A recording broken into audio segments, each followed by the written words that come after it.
Good morning, class 7th students. I hope you all are safe and fine at home. So, I, Bhavna Keshwani, will teach you biology here. So, students, this is your class 7th biology book. It is of Sapphire publication. Now, in this book, there are 6 chapters. The chapter first is plant and animal tissues. Chapter second is kingdom classification, plants. Chapter third is kingdom classification, animals. Chapter fourth is nutrition, respiration and excretion in plants. So in this chapter we will study these important processes in plants. Chapter fifth is human body. We are going to discuss excretion, nutrition in human body in this chapter. Chapter 6, health and hygiene. So these are 6 chapters in your book. So the chapter first is plant and animal tissues. Today we are going to discuss about plant and animal tissues. But before this, before starting tissues, let's revise chapter 6, class 6. In your class 6, you have studied second chapter, the cell. In class 6 you have studied the chapter cell. So let's revise it. First, what is cell? Students, cell is the basic structural and functional unit of all living organisms. You can see this is an animal cell and this is a plant cell. How we will recognize that it is an animal cell and it is a plant cell? If it is printed in book, then generally animal cell is circular in shape and plant cell is square shaped. Okay, so this is an animal cell and it is a plant cell. So all you know that all living organisms are made up of cells.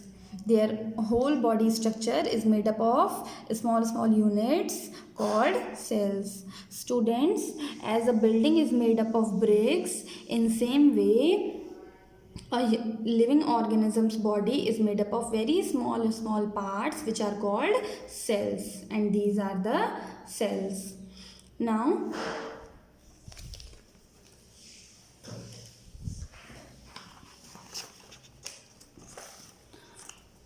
so all living organisms are made up of cells.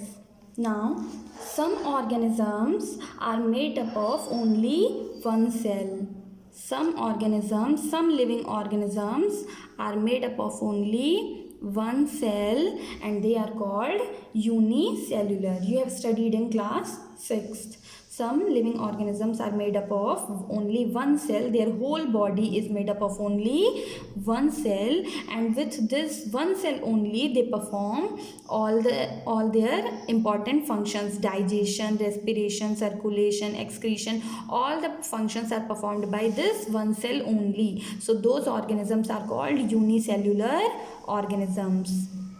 Example, amoeba. The example of unicellular organism is amoeba.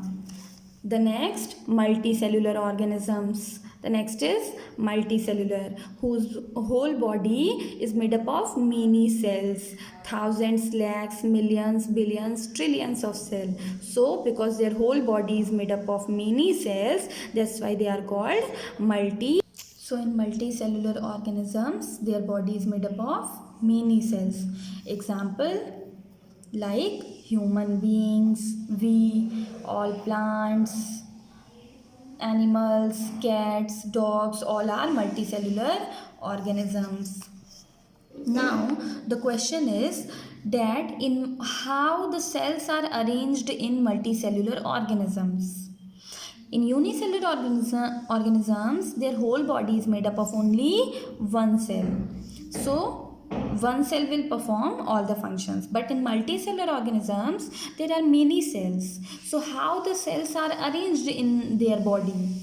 So students, cells. In our whole body is made up of cells. Now the cells which are same in structure, okay, which are same in structure means those cells which look like same and same in function also, means they perform same work and they look also same. So those cells, suppose this is a star shaped cell, okay, and this is also star shaped cells, so they both are looking like same, that's why they are same in structure. So all cells which are same in structure and their function is also same, those cells combine together, yani join together, those cells join together and they form tissues, okay. So same type of cells, same structure, same function join together and form tissues. Now different tissues means the tissues, two types of tissues which are different in their structure, their shape and size are different but their function is same, okay. Their structure is different but their function is same. Those tissues combine together, if they are same in function they will join together, they will be joined together and they will form next level organ, okay. And different organs, like different organs, the organs which are different in structure but same in function, okay, those organs combine together and form organ system. And different organ systems join together in a body and they form a complete organism. For example, this is a human being, suppose it is a human being organism, okay, human being is an organism. Now its body, our body is made up of different organ systems like circulatory system, digestive system, respiratory system, excretory system, okay. So these are organ systems. So if we will break our body, what we will get? Organ systems. Now organ system, for example, let's take one organ system which is digestive system. So this system is made up of, a digestive system is made up of what?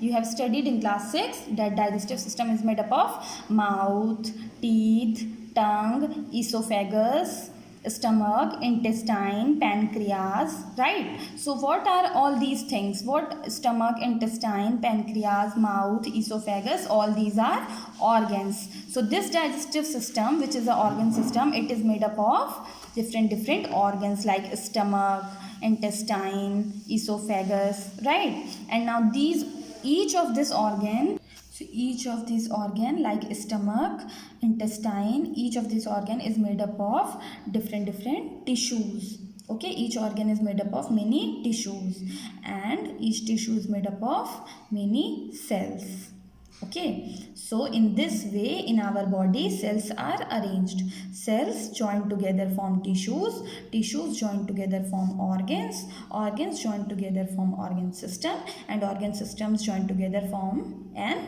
complete living organism. For example, students, your school, you can imagine your school is made up of, your school is made up of buildings, right? School is made up of buildings, okay, 2 to 3 buildings. Now buildings are made up of rooms. Now rooms are made up of walls, and walls ultimately are made up of bricks, right? In same way as the school is made up of buildings, buildings are made up of rooms, classrooms, classrooms are made up of walls, and walls ultimately are made up of bricks. In same way our body is made up of organ system is made up of organs are made up of tissues, and tissues are made up of cells, okay. So in this way in our body cells are arranged. Now In multicellular organisms, a phenomenon is found which is called division of labor. You can see division of labor is found in multicellular organisms. Now, what is the meaning of division of labor? Students, division of labor means division means divided and labor means work. Work is divided. Division of labor means work is divided. Students, in unicellular organisms, you have seen that all the work has to perform only one cell. All the work will be performed by only and only one cell. This cell will do digestion also, excretion also, respiration also. Okay. But in multicellular organisms, the work is divided. Different cells has to perform different work. Different organs has to perform different work. And for example, for circulation, there is a circulatory system. For nutrition, for eating food, there is a digestive system. For taking oxygen and carbon dioxide, there is respiratory system. In same way, the work is divided. Different organ and organ systems has to perform different works. And this phenomenon is called division of labor, means work is divided. Work is divided among different cells, different organs. Okay, so this was all about the organization, body organization, how the body is organized in multicellular organisms. Now in next lecture we will see the plant and animal tissues, because in previous class you have studied about cells, and in this chapter you will study about tissues. So the next level of organization, this is the first level of organization, cell, you have studied in class 6th. This is the next level of organization, tissues, you will study here. So we will start in next lecture. Thank you.